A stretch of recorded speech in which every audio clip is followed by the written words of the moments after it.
Et pour ne rien arranger, les mines antipersonnelles font leur retour sur le champ de bataille. Le traité d'Ottawa avait pourtant permis de lutter contre, mais elles reviennent en force. En 2024, les mines et les restes explosifs ont fait 6279 victimes dans le monde, un chiffre qui a presque doublé en une dizaine d'années.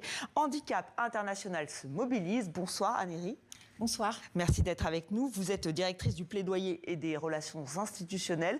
Votre ONG avait reçu le prix Nobel pour avoir mené ce combat. C'était en 1997. Aujourd'hui, vous vous inquiétez, vous vous mobilisez encore une fois. Vous dénoncez une marche arrière inquiétante.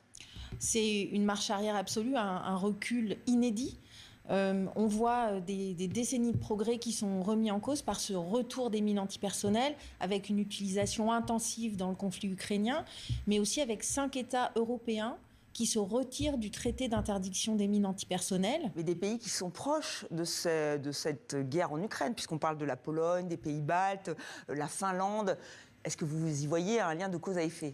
Alors, c'est le motif sécuritaire qui est invoqué et ce sont des motifs légitimes. Simplement, la mine antipersonnelle n'est pas la bonne réponse parce que les mines antipersonnelles, c'est une arme qui menace essentiellement les civils.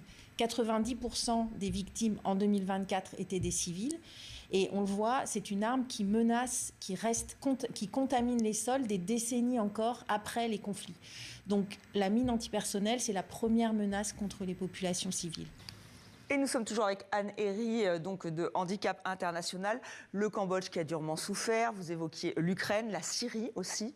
À chaque fois, les mêmes causes et les mêmes conséquences. Voilà, la Syrie, pareil, la fin du conflit, les familles, les communautés reviennent chez elles et c'est là qu'il y a des accidents dans les ruines des maisons, dans les champs que les agriculteurs veulent cultiver. Donc vraiment, une arme extrêmement dévastatrice pour les civils.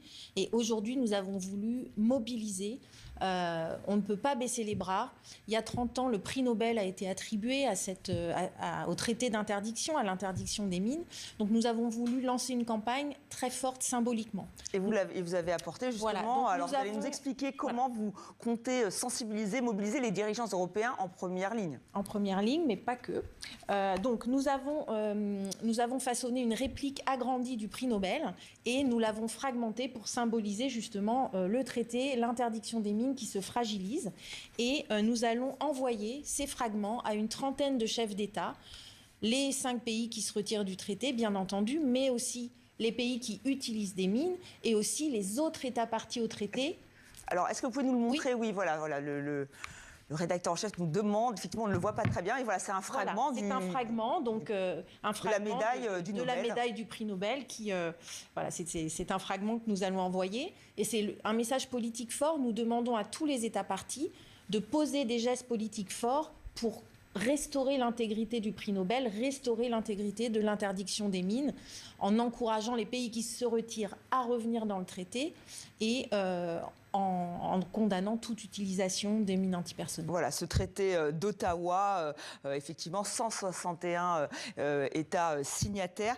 Vous rappelez les conséquences dramatiques pour les populations, pour l'écologie aussi, puisque les champs sont effectivement truffés de mines. Il y a aussi un point de vue tactique. Alors ça, c'est peut-être aussi pour convaincre, parce que d'un point de vue militaire, vous nous dites, ça ne sert pas vraiment à grand-chose. Ou alors c'est pas si efficace que ça. En fait, les mines antipersonnelles n'arrêteront jamais une armée déterminée. Encore plus aujourd'hui avec les moyens technologiques modernes, de drones, de capteurs, les mines antipersonnelles sont encore moins utiles que jamais militairement. Et surtout, l'utilité militaire extrêmement limitée, elle est à mettre en regard de l'énorme coût humain, les dévastations qui, en droit international humanitaire, doivent être prises en compte quand on décide d'utiliser une arme. Donc, intrinsèquement, par sa nature, la mine antipersonnelle est contraire au droit international humanitaire. Merci Annéry d'avoir accepté notre invitation pour effectivement alerter sur ces mines antipersonnelles.